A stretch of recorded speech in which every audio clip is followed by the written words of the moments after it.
चीन के खिलाफ बेहद आक्रामक हुआ भारत। अचानक एलएसी पर तैनात किए 50,000 जवान।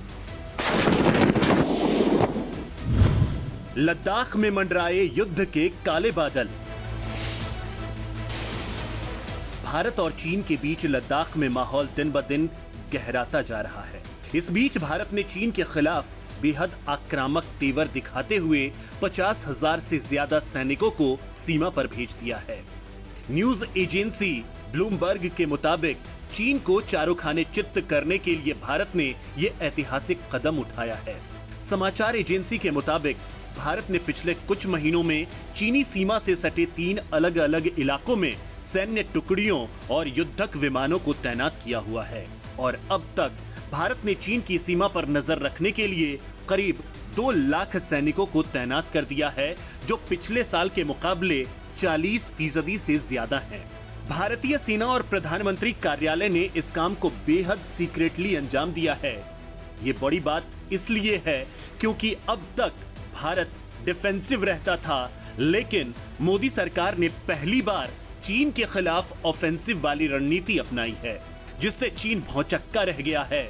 भारत और चीन के बीच साल 1962 में युद्ध हो चुका है। इसके साथ ही भारत का पाकिस्तान के साथ 36 का आंकड़ा रहा है। कश्मीर को लेकर पाकिस्तान के साथ 1947 से ही 2-2 हाथ वाली नौबत रही है, लेकिन पिछले साल 15 जून को पूर्वी लद्दाख की गलवान घाटी में चीनी सैनिकों ने धोखे से भारतीय सैनिकों पर हमला बोला। तब से मोदी सरकार ने पाकिस्तान के साथ मामले को ठंडा रखकर चीनी सीमा पर फोकस रखने की रणनीति अपना रखी है। भारत के रक्षा तैयारियों से चीन भी बुरी तरह से डरा हुआ है और उसका ये डर उसकी हालिया मिलिट्री ट्रेनिंग में भी देखने को मिली है। इतना ही नहीं, भारत के राफेल फाइटर जेट्स ने चीन को इतना ज्यादा खौफजदा कर दिया कि उसे अपना सबसे खतरनाक मिसाइल डिफेंस सिस्टम S-400 भी तैनात करना पड़ा है। दूसरी ओर लद्दाख के खतरनाक मौसम में बीमार पड़ने वाले सैनिकों को भी तगड़ी ट्रेनिंग दे रहा है। चीन के खिलाफ भारत का ऑफेंसिव डिफेंस। भारत ने पहले सीमा पर चीनी अतिक्रमण रोकने के लिए सैनिक तैनात कर रखे थे, लेकिन अब दल बल में भारी वृद्धि करके जवाबी हमला करने और चीनी सीमा में प्रवेश करने की क्षमता भी हासिल कर ली है। भारत अब चीन के खिलाफ भी ऑफेंसिव डिफेंस की रणनीति अपनाने में नहीं हिचकेगा। इसके लिए एक घाटी से दूसरे घाटी तक सैनिकों और हल्के होवित्जर तोपों को लाने ले जाने में हेलीकॉप्टरों की भी तैनाती सुनिश्चित की गई है। हालांकि यह स्पष्ट नहीं है कि चीन ने भारतीय सीमा पर कितने सैनिक तैनात कर रखे हैं, लेकिन भारत इस बात से जरूर अवगत है कि पीपल्स लिबरेशन आर्मी ने तिब्बत से सैनिकों को हाल ही में शिनजियांग मिलिट्री कमांड लाया है। यही कमांड भारत के साथ विवाद वाले इलाकों की पेट्रोलिंग की देखरेख करता है। चीन अभी युद्धक विमानों को रखने के लिए नए रेलवे बिल्डिंग, बम प्रूफ बंकर के अलावा तिब्बत में विवादित सीमा के आसपास नए एयरफील्ड्स भी बना रहा है। यही नहीं, तिब्बत में चीन की ओर से बीते सप्ताह ही बुलेट ट्रेन का संचालन शुरू किया गया है।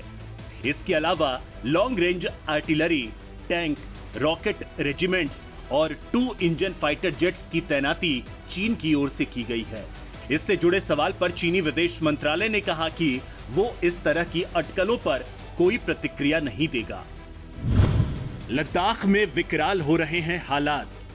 चीन की तैयारियों के जवाब में जब भारत ने ऐतिहासिक कदम उठाते हुए अपने सैनिकों की संख्या में भारी इजाफा कर दिया है, तो हथियारों के मूवमेंट को लेकर भी प्लान तैयार किया है।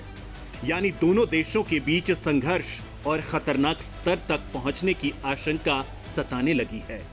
यूं भी सैन्य स्तर की कई दौर की बातचीत का कोई ठोस नतीजा नहीं निकल पा रहा है और पिछले साल आमने सामने आए दोनों देशों के सैनिक ज्यादातर इलाकों में अब भी एक दूसरे पर नजरें गड़ाए हैं।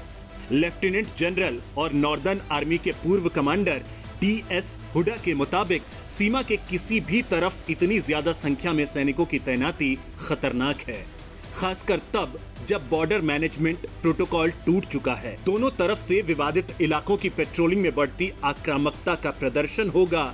ऐसे में स्थानीय स्तर पर छोटी सी भी घटना बड़े संघर्ष में बदल सकती है।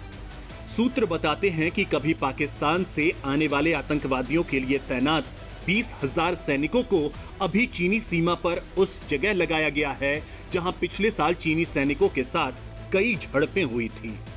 भारत अब हिमालय की पहाड़ियों पर अपने सैनिकों की संख्या आगे भी इसी स्तर पर बरकरार रखेगा। इसके लिए पाकिस्तान की सीमा से सैनिकों को शिफ्ट किया जा सकता है।